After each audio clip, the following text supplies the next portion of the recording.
tahun 2009 sampai 2023 ada 160 laporan lebih, 160 laporan lebih sejak itu tidak ada kemajuan informasi. Sesudah dikumulasikan semua melibatkan 460 orang lebih ke kementerian itu, yang akumulasi terhadap transaksi yang mencurigakan itu bergerak di sekitar 300 triliun. Tapi sejak tahun 2009 karena laporan tidak diupdate, tidak diberi informasi respon.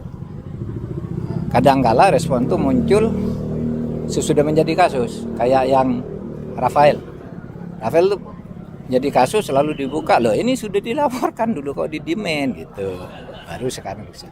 Dulu Angin Prayitno sama, nggak ada yang tahu sampai ratusan miliar diungkap oleh KPK baru dibuka gitu. Nah itu saya kira karena kesibukan yang luar biasa sehingga perlu sistem aja ya menurut saya.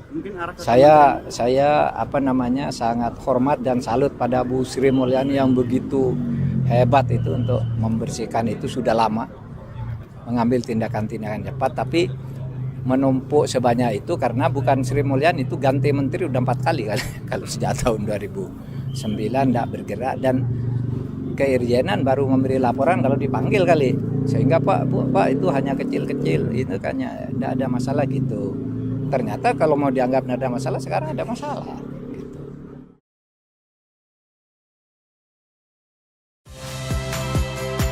Saya Valentina Sitorus. Saksikan program-program Kompas TV melalui siaran digital, pay TV, dan media streaming lainnya. Kompas TV, independen, terpercaya.